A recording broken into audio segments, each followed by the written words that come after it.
persiapan tentang apa, Mbak? Ini Mbak Yun, saya orang Jawa Timur. Aslinya dari Pulau Madura lah ceritanya. Terus? Gini Mbak, saya kemarin secara tanpa sengaja tuh ketemu orang Madura juga di Hongkong ini. Terus? Ya, namanya kita ketemu sama-sama orang Madura, otomatis saya kan nanya, iya kan? Ternyata dia lain desa daripada saya, dekat deh gitu pokoknya, dekat desanya sama saya. Jadi saya tanya sama dia, Mbak Yun, kamu ngapain di sini? Nah, aku kan tanya gitu. Kamu melancong atau enggak pelayaran? Soalnya kan banyak orang dari kampung saya itu pelayaran mampir ke Hongkong begitu. Jadi saya tanya, kamu ngapain di sini? Aku bilang kayak gitu. Dia tuh akhirnya dengan nada rendah, saya kesini bawa orang. Nah, dia ngomong kayak gitu. Loh, bawa orang kayak apa? Bawa orang melancong? Apa bawa orang kerja? Aku bilang kayak gitu loh sama dia. Ya, aku bawa orang ke sini cari kerja. Nah, aku kaget loh. Cari kerja emang jobnya resmi. Aku bilang kayak gitu Mbak Yun. Enggak, dia pakainya visa pelancong. Hah? Aku bilang gitu, visa pelancong? Kok berani-beraninya kamu? Kalau dulu aku bisa job cowok ini ada di Hongkong, otomatis satu kabupaten itu udah aku bawa semua. Soalnya aku kan orang lama di sini Bayu. Ya nggak lama-lama banget lah, cuman ya 12 tahun lah ceritanya. Lah, kamu kok berani-berani bawa orang ke sini? Awas lo dampaknya lo sama orang Madura. Nanti kamu bohong-bohong, kamu tipu-tipu, kamu dibunuh nanti. Kan otomatis aku ngomong kayak gitu. Soalnya kan aku asli Madura. Ya enggak lah, yang dibawa aku nih semua saudara sepupu, ipar, ya pokoknya hubungan darah lah Mbak Yun, gitu. Lah, ya sudah nggak apa-apa. Jadi kamu kan udah ngomong sekuensinya kayak apa hidup di Hongkong. Kamu jangan cerita muluk-muluknya, enak-enaknya, gajinya sekian ribu. Soalnya kamu nanti habis bulan ini kamu udah jadi orang kosong. Cerita kasarnya ilegal. Aku bilang kayak gitu kan sama dia. Lah, iya aku udah ngomong lah. Aku kan penasaran Hayun. Jadi aku tuh orangnya penasaran, kasihan. Dia kan sama-sama bangsa saya, sama-sama bangsa Madura gitu. Kok segitunya orang ini sama saudara? Begitu aku. Jadi lah aku telepon, ternyata dia mesnya ada di sebelah rumahku. Jadi kebetulan boleh aku sebutin Bayun? Boleh. Di mana? Aku tempat rumahku di Mongko. Nah, dia ada di Prince Edward. Nah, otomatis semalam itu kan namanya orang ketemu satu bangsa, kasihanlah. Ya udah, jadi aku keluarin, ayo takjak makan. Aku bilang kayak gitu. Jadi takjak makan ke suatu restoran sama saya. 6 orang. Sama cerita kasarnya itu sama calonnya lah. Jadi ya udah, aku kasih amaran semuanya. Pokoknya aku ngomong lah di Hongkong nih gini. Nah soalnya Bayun, beberapa tahun yang lalu sebelum corona, aku sempat nolong orang Bayun. Orang itu ya cerita kasarnya lah kelaparan, diusir dari rumah, dari kos-kosan, karena dia nggak kerja, otomatis kan nggak ada makan. Dia duduk di jembatan. Aku tegur dia, orang Jawa Mbak Yun. Mas, kamu ngapain di sini? Saya Mbak diusir. Saya Mbak gak punya uang. Saya tinggal di kos-kosan, saya nggak punya duit. Otomatis saya kan sebagai pekerja rumah tangga, otomatis saya nggak bisa bantu dia. Iya kan? Akhirnya aku cariin kos-kosan untuk satu malam. Saya kosin lah ke teman saya. Nih aku mau nitip cowok satu, kasihan. Aku kasih duit $200. Nih buat makan kamu. Besok aku telepon kamu, ya. Setelah majikanku pergi sekolah, aku bilang kayak gitu. Akhirnya aku temuin dia, aku tanya, itu kalau nggak salah Mbak Yun awal corona Mbak Yun. Nah 2020 Januari gitu aku ingat. Akhirnya aku tanya sama dia, kamu tuh sekarang maunya apa? Kamu mau kemana? Aku tanya sama dia. bilang, ya otomatis saya kan dulu belum kenal Mbak Yuni, jadi saya bingung mau dikemanain ini orang. Lah, saya antar lo ke KJRI. Ya sudah, saya suruh masuk sendiri. Saya cuma nunggu di luar. Ya udah, kamu ke KJRI sana, bilang aja saya korban orang dibodoh-bodohin, ada job gini. Ya udah, ngomong lah gimana caramu bisa pulang. Ya udah, aku lepas begitu aja Mbak Yun. Jadi akhirnya otomatis lah, aku dari itu tuh aku ingat Mbak Yun. Jadi yang namanya orang itu bangsa saya, ya jadi akhirnya aku kasih itu Mbak Yun, kasih wejangan. Ya, yang penting aku kasih tahu kamu, selanjutnya itu terserah kamu. Ini kamu sekarang bisa hidup. Kalau menurut saya, ini yang bawa cerita kasarnya Tekong lah, Tekong. Bilang, Tekongnya tuh pepet aku terus Bayu. Takut aku ngomong yang nakut-nakutin. Bukan aku nakut-nakutin. Memang faktanya kayak gini kan di Hongkong kan. Habis kita nanti kalau dia tangkap dia mau kemana Mbak Yun? Betul. Terus? Nah, jadi si Tekong ini mepet aku terus. Lah, si Tekong ini mepet aku terus. Semalam itu aku sempat dibawa ke kos-kosan orang. Aku kan penasaran Mbak Yun. Ya otomatis kan, walaupun aku perempuan sendiri, dia kan laki-laki 6, ya otis nggak masalah, aku ikut, aku penasaran. Nah ternyata di situ tuh Mbak Yun, rumah petak tuh tempatnya orang kayak gitu. Oke. Terus? Nah ternyata Mbak Yun, dia itu ditrainingin pekerja di restoran. Dia kan udah di 4 harinya sekarang. Dia tuh udah 2 hari training kerja Mbak Yun.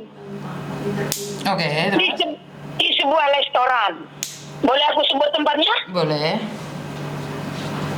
Ada yang di Diamond Hill, ada yang di Taisung Kuan O. Nah, habis itu soalnya saya ini mengikuti YouTube-nya Mbak Yuni terus.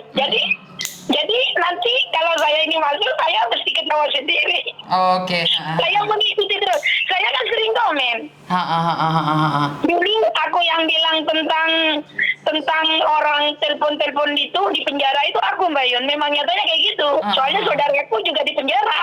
Jadi tahu kerjaannya kayak gitu. Aku sering komen, Allah, dia kerjaannya orangnya di penjara kan gitu. Itu aku yang sering komen. Nah, jadi Mbak Yun, satu rumah itu tempatnya orang kayak gitu semua. Lah masalah gaji, dia tuh janjinya begini Mbak Yun. Gaji 12.000 sebulan.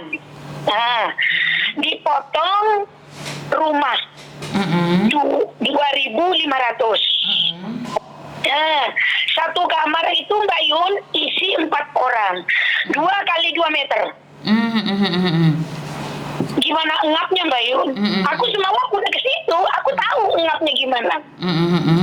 Cuman di situ jatahnya dikasih Indomie, udah kasih Indomie sama copan air ya, selebihnya dia beli sendiri lah ceritanya. Nah, jadi otomatis aku tadi WA sama yang salah satu. Soalnya Tekongnya itu pepet aku terus. Kamu jangan ngomong gini-gini lah. Aku kalau nggak ngomong gini-gini kan kasihan nasibnya orang. Mau dititipin ke aku. Aku bilang, aku ini ada bos. Aku ini majikan. Kalau aku berurusan sama lu, dikirain aku nanti yang nampung lu. Aku bilang gitu Mbak Yun. Aku nggak mau. Mau dititipin ke aku tuh aku nggak mau. Aku di sini orang resmi. Aku di sini kontrak majikanku udah kontrak keempat. Aku bilang kayak gitu, aku nggak mau nyangkut pan ini ceritanya. Cuman kita ketemu satu bangsa, ya wes lo, aku tak traktir makan. Gak apa-apa. Tapi aku bilang sama Tekongnya, kalau kamu nggak mau urusan panjang di Madura, kamu selesaiin masalahnya orang ini. Dulu, kamu jangan main pulang. Ayo kalau kamu nggak percaya, saya berani taruhan. Nanti setelah visanya dia habis, kalau nggak ditendang sama agennya ini, katanya yang di sini agen. Tapi Mbak Yun, bukan ceritanya agen. Jadi semalam itu aku dengar dari via telepon, yang namanya agennya itu nama inisialnya V itu juga dia TKW kayak saya Mbak Yun. Oh, terus? Yang nampung orang di situ tuh orang Jawa Tengah. Gitu. tahu, tapi mukanya anak itu nggak asing Mbak Yun di daerah Mongko. Aku udah pernah tahu kayaknya. Oh. Lalu dia itu Mbak Yun yang nampung orang di situ segitu banyaknya Mbak Yun. Semuanya orang kayak gitu. Aku nggak masalah Mbak Yun. Yang lain tuh urusan dia. Lah, yang otomatis yang 6 orang itu orang sekampung saya Mbak Yun. Lah makanya aku mau curhat kemana ya? Aku ya lah. Besok aku telepon Mbak Yuni. Akhirnya aku ngomong kayak gitu. Oke. Tapi makanya Mbak Yun, ini solusinya gimana Mbak Yun? Loh, dia yang nggak tanya solusi sama yang tanya solusi kan lucu. Dia aja nggak cari solusi, kan kamu cari solusi. Bukan Mbak Yun. Soalnya yang 4 orang ini Mbak Yun udah nggak enak rasa di sini. Maksudnya nggak enak rasa itu apa? Dulunya rasa Maksudnya apa? nggak enak rasa sih, setelah dengar berita-berita begini itu mau pulang. Mumpung sisa dia masih hidup.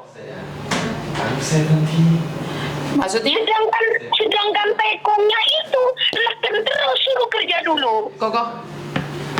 Maksudnya suruh kerja dulu bagaimana? Ya suruh kerja. Nasib-nasiban nanti dah, kalau nasib nggak baik ya kena tangkap urusan dulu. Enak dong tekongnya ngutip duit. Itu lo 1 kepala Mbak Yun 40 juta. 5 kepala udah 200 juta. Orang ditelantarin ke sini. Berapa juta? 40 juta. Satu orang 40 juta. Iya, per kepala. Itu bawa 5 orang. 6 tekong yang ke sini. Otomatis nanti tekongnya besok lusa kan mau pulang. Ya kan sama-sama saudaranya kan, nggak usah takut. Mungkin ntar Iya Mbak Yun, memang yang tiga itu memang saudaranya. Tapi kan janjinya dulu nggak kayak gini. Semalam itu adu argumen Mbak Yun di depan saya. ngerti, tapi masalahnya kan mereka tidak menanyakan solusi itu ke saya. Yang nanya kan sama ya. Iya, enggak nanti. Enggak Mbak Yun, bukan gitu. Nah, saya mewakili. Nah, kalau enggak nanti saya teleponin ke Mbak Yuni. Karena sekali lagi kalau bukan yang korban saya nggak bisa ngasih solusi saya. Oh begitu, ya makanya Iya. nanti aku suruh telepon ke Mbak Yuni sendiri. Iya, karena kalau bukan korban saya tidak berani memberikan solusi karena salah. Oh begitu, Iya. iya Mbak. Kan ini menurut sampean kan belum tentu menurut dia. Lah enggak, orangnya itu Mbak Yun, orangnya itu semalam udah WA saya.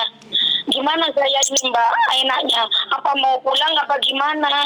Ya aku ya juga otomatis bingung. Soalnya dia mau nelpon ke aku itu nggak enak, soalnya ada tekongnya di situ. Iya, makanya sekali lagi kalau dia nggak berani ngomong, siapa yang bisa membantu kecuali dia sendiri.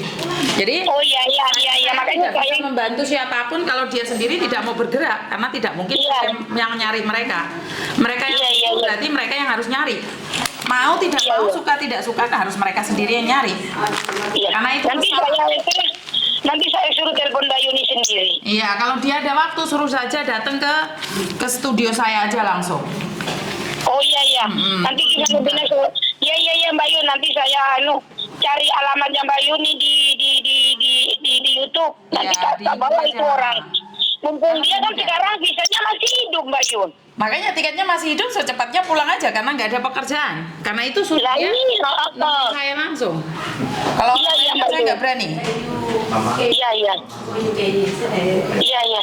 Makasih banyak ya Mbak Yun. Terima kasih. Oke, ya, Mbak thank Yun. you. Sudah mendengarkan saya. Nanti Sama-sama. insya Allah saya nanti datang ke studionya Mbak Yun ya. Siap. Terima kasih ya. Ya, sama-sama Mbak Yun. Assalamualaikum, bye bye. Oke, ini sangat mengenaskan sekali kalau sampai ada tekong atau calo dari Madura ya. Ingat ya, kita sama-sama orang Madura, jangan mempermalukan orang Madura makan gete kuningi orang. Jadi kalau memang benar di Madura sekarang ada yang menawarkan pekerjaan pakai turis visa di Hong Kong, tak kejar loh. Empian Kak ya. Jadi sekali lagi nih, kalau sampai ada calo dari Madura yang mengatakan bahwa ada job di Hong Kong dengan visa turis, ini menantang ya. Ini sangat menantang. Saya akan infokan sama Polda Jawa Timur bahwa ternyata Surabaya masih kebobolan. Surabaya masih kebobolan sindikat perdagangan manusia. Jadi kita lihat aja sebagaimana jauhnya sepak terjang orang Madura ini memperdagangkan sesama saudaranya dari Madura. Saya ingin tahu aja. Dan kalau teman-teman tidak percaya silakan urusan kalian, duit-duitmu dewe Mbak, terserah. Itu aja dari saya. Kurang lebihnya saya minta maaf dan wassalamualaikum warahmatullahi wabarakatuh. Berkat Tuhan mengalir atas hidup kita semua. Semoga semua makhluk hidup bahagia dan terima kasih. Bye bye.